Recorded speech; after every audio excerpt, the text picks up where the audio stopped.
मोदी सरकार के दूसरे कार्यकाल के 1 साल पूरे होने के मौके पर बीजेपी की आज से देश भर में होंगी वर्चुअल रैलियां। केंद्रीय गृह मंत्री अमित शाह आज शाम 4 बजे करेंगे बिहार जनसंवाद।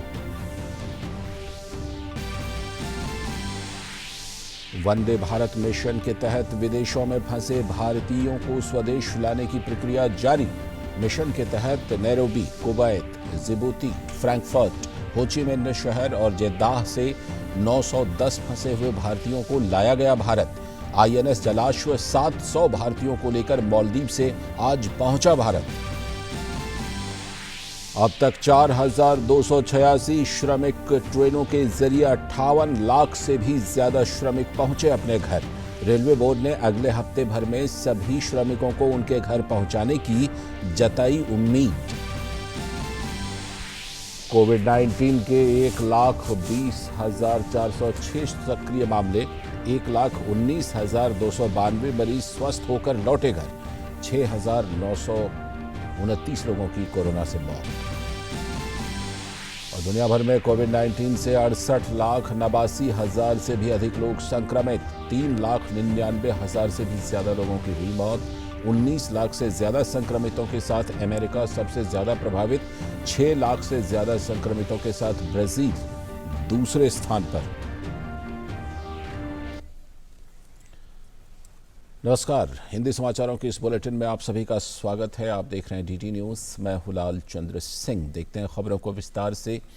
सबसे पहले आज की सबसे पहली और सबसे बड़ी खबर, मोदी सरकार के दूसरे कार्यकाल का 1 साल पूरा हो गया है। इस मौके पर बीजेपी देश भर में वर्चुअल रैलियों का आयोजन कर रही है। केंद्रीय गृह मंत्री अमित शाह के वर्चुअल रैली को बिहार जनसंवाद का नाम दिया गया है। देश भर में मोदी सरकार के दूसरे कार्यकाल के 1 साल पूरा होने के मौके पर बीजेपी देश भर में वर्चुअल रैली करने जा रही है। बीजेपी के केंद्रीय नेता इन रैलियों के जरिए मोदी सरकार की उपलब्धियों और कोरोना के खिलाफ लड़ाई के लिए उठाए गए कदमों की चर्चा करेंगे। रविवार को होने वाली केंद्रीय गृह मंत्री अमित शाह की वर्चुअल रैली को बिहार जनसंवाद का नाम दिया गया है। केंद्रीय गृह मंत्री अमित शाह की रैली में बिहार के सभी जिलों के लोगों को जोड़ा जाएगा। राज्य के सभी 72,000 बूथों पर गृह मंत्री अमित शाह का भाषण सुनाने का लक्ष्य रखा गया है। देश के गृह मंत्री बिहार के वर्कर को, हम लोगों को, उसको सबको संबोधित करेंगे और ये रैली की तरह लाखों लोग इसमें जुड़ने वाले हैं। गौरतलब है कि इसी साल के अंत में बिहार में विधानसभा चुनाव भी संभावित है। गृह मंत्री की इस रैली को बिहार में बीजेपी की चुनावी तैयारियों की शुरुआत के तौर पर भी देखा जा रहा है। देश भर में बीजेपी इसके साथ ही डिजिटल प्रेस कॉन्फ्रेंस भी आयोजित कर रही है। बीजेपी ने पीएम मोदी द्वारा लिखा पत्र देश के 10 करोड़ घरों तक पहुंचाने और 5 करोड़ मास्क बांटने का भी लक्ष्य रखा है। इस बीच पार्टी ने कोरोना के खिलाफ लड़ाई में कुछ देशों से भारत की तुलना किए जाने पर राहुल गांधी पर हमला बोला है। राहुल गांधी जी पूरी तरह गलत तुलना कर रहे हैं। कोरोना से जो लड़ाई भारत लड़ रहा है वो दुनिया में बेहतरीन लड़ाई लड़ रहा है, क्योंकि जिसका मिसाल इटली और अन्य कंट्री का राहुल गांधी दे रहे हैं, वहां पर कोरोना पॉजिटिव की तादाद आबादी के तनासुब में बहुत ज्यादा है, वहां पर मौत ज्यादा हुई है। भारत की सरकार ने राज्य सरकारों को विश्वास में लेकर एक मजबूत लड़ाई लड़ी है। कुल मिलाकर कोरोना काल में जब सब कुछ डिजिटल है तो बीजेपी भी वर्चुअल रैलियों के जरिए अपनी सियासी गतिविधियां बढ़ा रही है। शैलेंद्र मिश्र के साथ news night desk, DD news. और केंद्रीय मंत्री डॉक्टर जितेंद्र सिंह ने मोदी सरकार के दूसरे कार्यकाल के अंतर्गत डोनर मंत्रालय की 1 साल की उपलब्धियों पर कल एक पुस्तिका और उसका ई-संस्करण लॉन्च किया। इस मौके पर डॉक्टर जितेंद्र सिंह ने कहा कि पिछले 6 वर्षों से विकास के लिए एक सफल मॉडल के रूप में उभरने के बाद अब ये क्षेत्र कोरोना प्रबंधन में भी रोल मॉडल के रूप में उभरा है। डॉक्टर सिंह ने कहा कि प्रधानमंत्री नरेंद्र मोदी की सरकार द्वारा पिछले 6 सालों में पूर्वोत्तर क्षेत्र को मिली प्राथमिकता और संरक्षण के कारण ये संभव हुआ है। उन्होंने डोनर मंत्रालय की टीम को 2019-20 के दौरान 100% व्यय अर्जित करने पर भी बधाई दी। इस दौरान सड़क, रेल एवं वायु संपर्क मार्ग के मामले में उल्लेखनीय विकास हुआ है, जिससे न केवल पूरे क्षेत्र में बल्कि समस्त देश में वस्तुओं और व्यक्तियों की आवाजाही को सुगम बनाने में सफलता मिली है। उन्होंने कहा कि कोविड के बाद के समय में बांस को विशेष प्रोत्साहन मिलेगा और ये क्षेत्र युवा उद्यमियों को विभिन्न क्षेत्रों में अपनी पहचान बनाते हुए देखेगा। वंदे भारत मिशन के तहत विदेशों में फंसे हुए भारतीयों को स्वदेश वापसी का क्रम लगातार जारी है। नागरिक उड्डयन मंत्री हरदीप सिंह पुरी ने ट्वीट कर जानकारी दी है कि 6 जून को नैरोबी, कुवैत, जिबूती, फ्रैंकफर्ट, हो ची मिन्ह सिटी और जेद्दाह से आई वंदे भारत उड़ानों से 910 भारतीय नागरिकों की स्वदेश वापसी हुई। केंद्रीय मंत्री ने भारतीयों की वतन वापसी के लिए टीम भावना से काम कर रहे एयर इंडिया, विदेश मंत्रालय और विदेशों में स्थित भारतीय मिशन की सराहना भी की।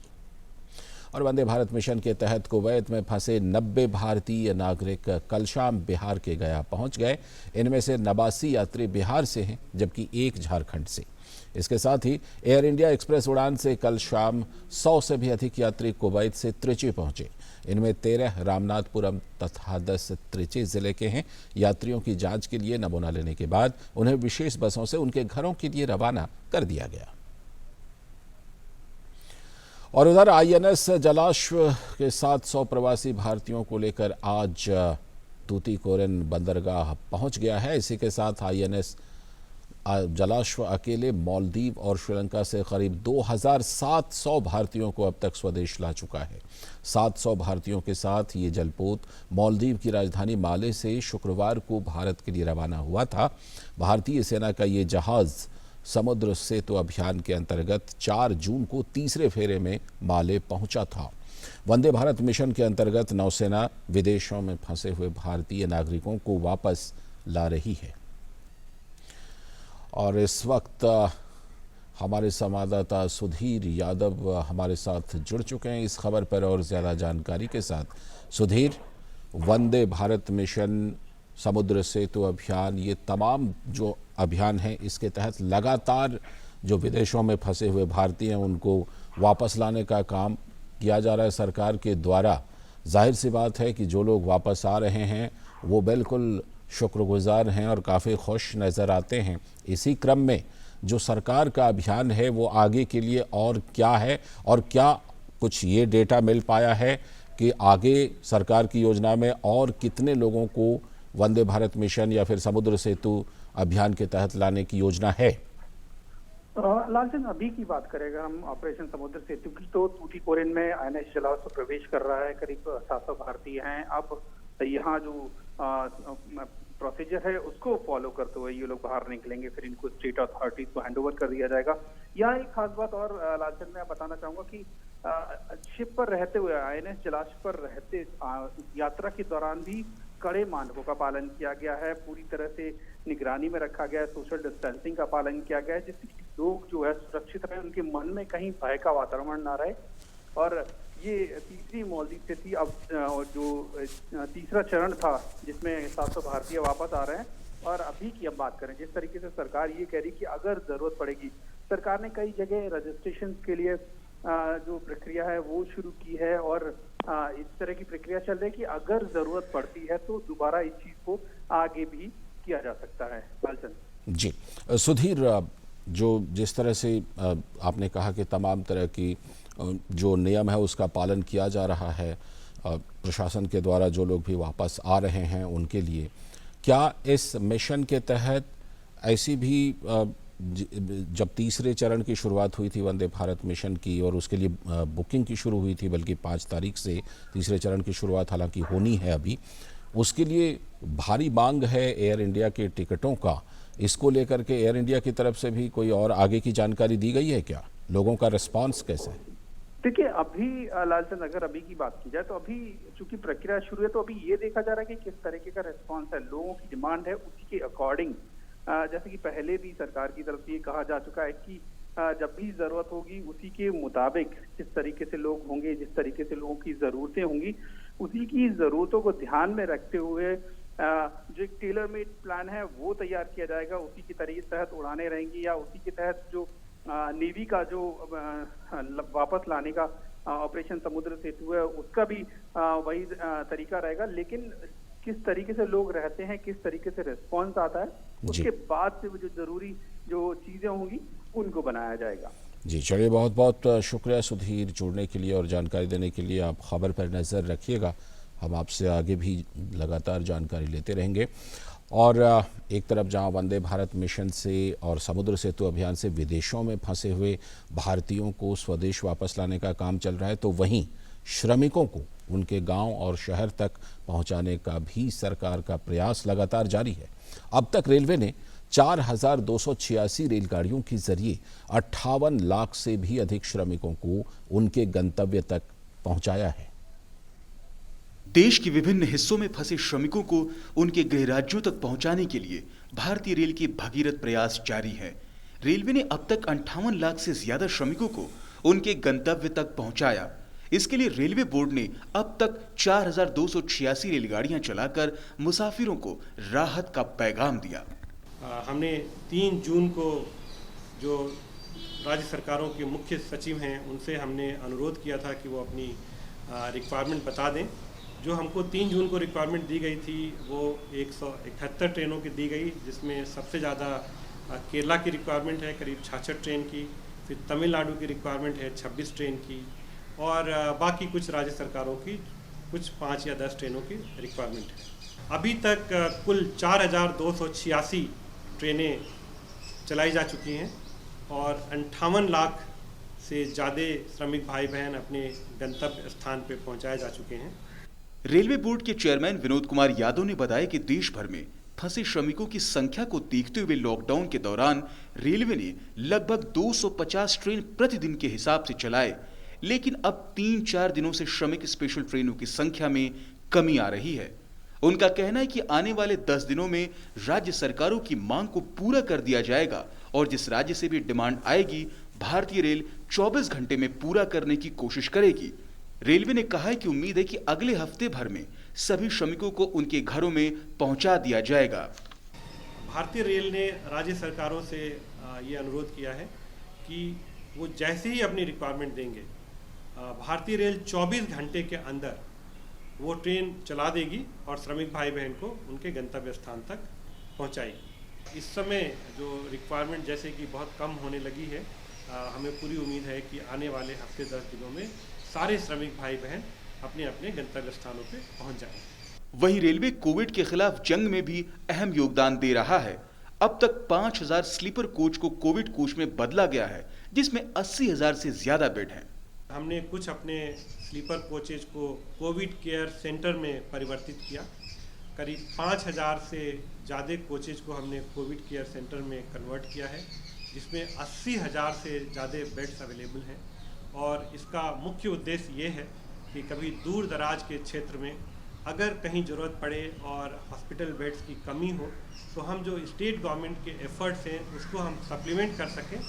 कुल मिलाकर कोरोना महामारी से निपटने के लिए लगाए गए लॉकडाउन के दौरान भारतीय रेल अपनी मानवीय भूमिका से मुसाफिरों का दिल जीतने में कामयाब रही है, तो कोविड के खिलाफ जंग में भी अपनी जिम्मेदारी निभा रही है।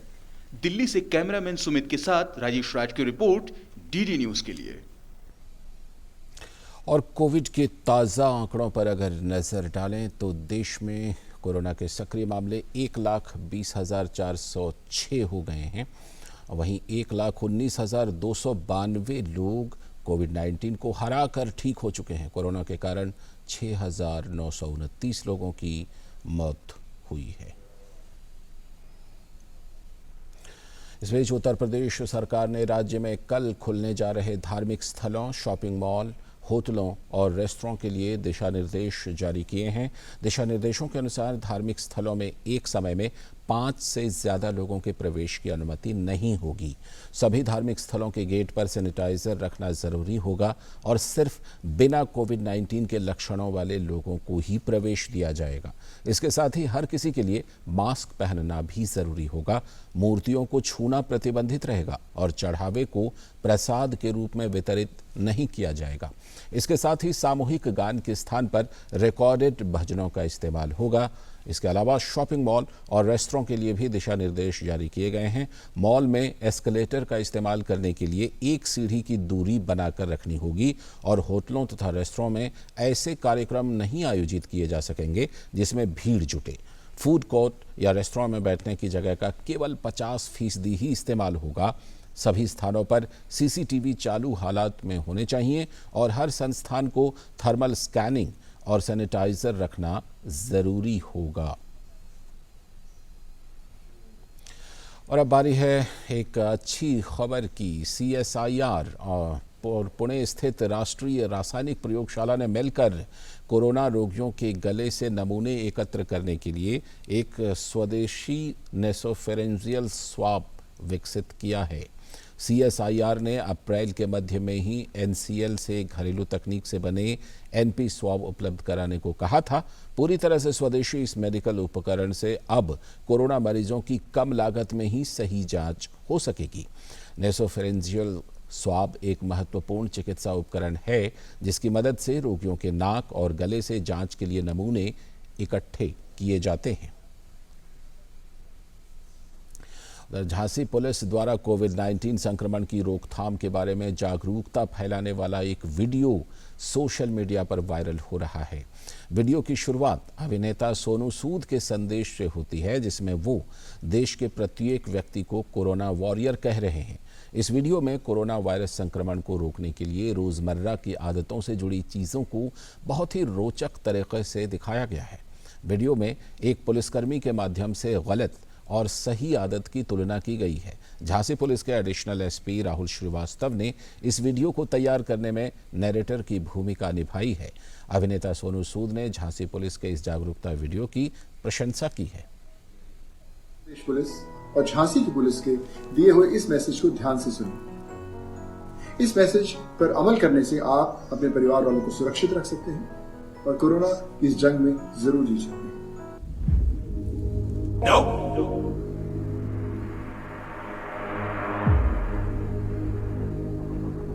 Yeah. No. Yeah. No. Yeah. No.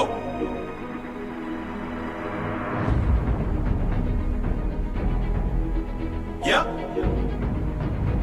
No. Yeah. No. Yeah. No. Yeah.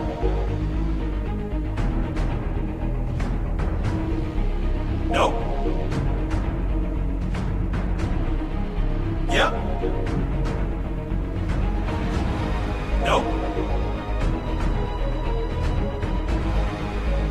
Yeah.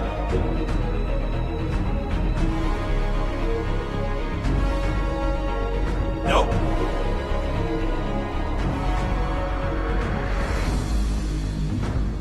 Yeah.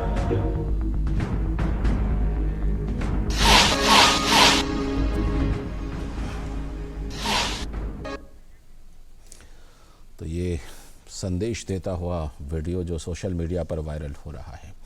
और उधर कोविड-19 संक्रमण से बचाव के लिए अब राजस्थान के जोधपुर में नगर पालिका ने लोगों को जागरूक बनाने के लिए नया तरीका अपनाया है।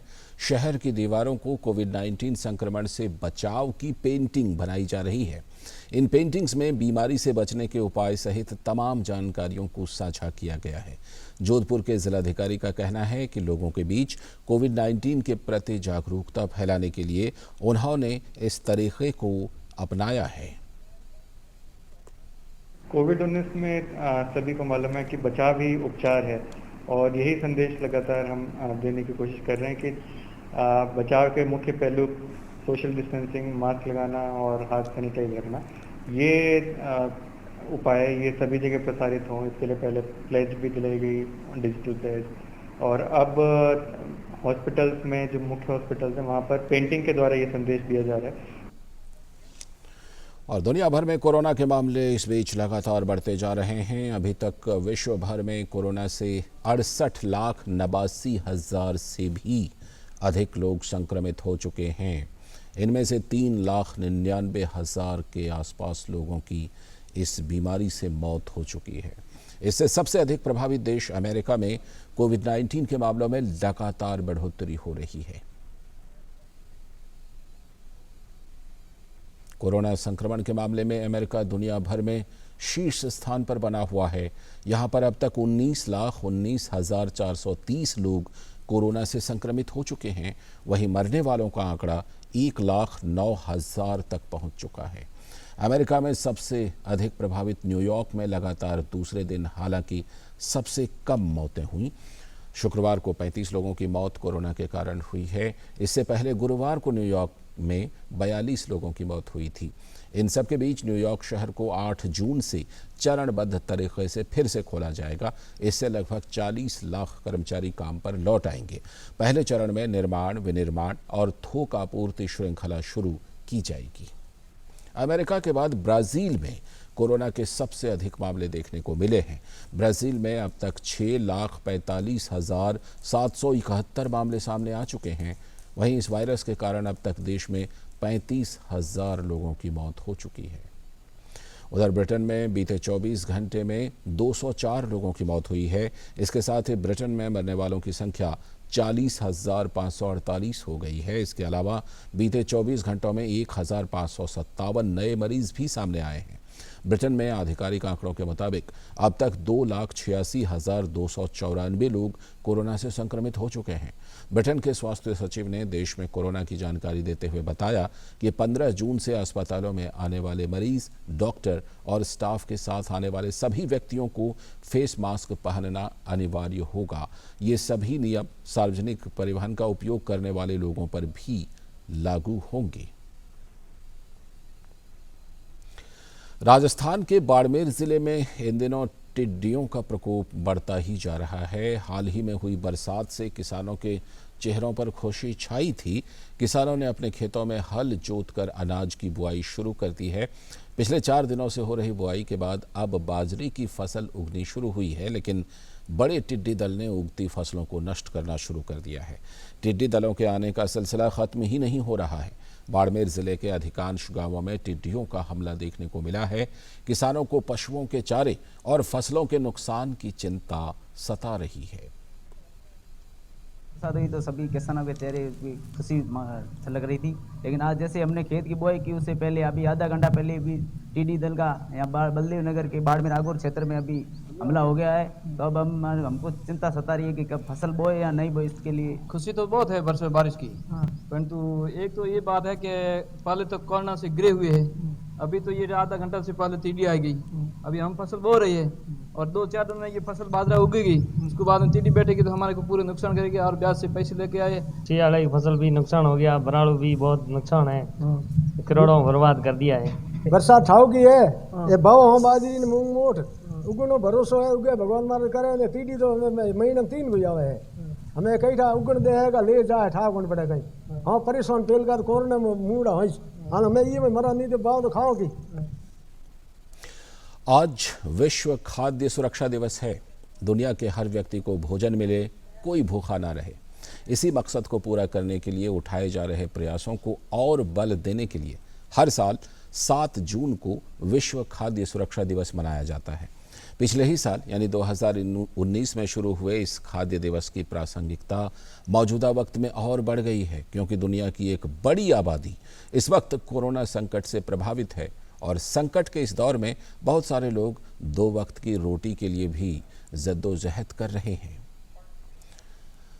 विश्व खाद्य सुरक्षा दिवस के अवसर पर उपराष्ट्रपति एम वेंकैया नायडू ने देशवासियों को बधाई दी है। इस अवसर पर उन्होंने विशेष रूप से अन्नदाता किसानों को धन्यवाद दिया।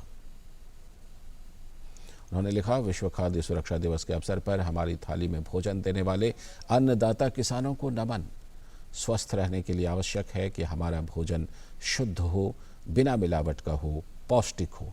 इसके लिए हर किसी को मिलकर प्रयास करने होंगे। भोजन उत्पादक, उपभोक्ता और सरकार सभी का साझा दायित्व है। तो बिल्कुल अन्न के एक एक दाने को बचाना भी चाहिए और अन्न की जो सुरक्षा है वो बिल्कुल होनी चाहिए। ये हम सभी को अपने जीवन में इस चीज़ को ज़रूर लाना चाहिए। इसी के साथ हिंदी समाचारों के इस बुलेटिन में फ़िलहाल के लिए इतना ही। अनुमति दीजिए, लेकिन डीडी न्यूज़ पर खबरों का सिलसिला लगातार जारी है। नमस्कार।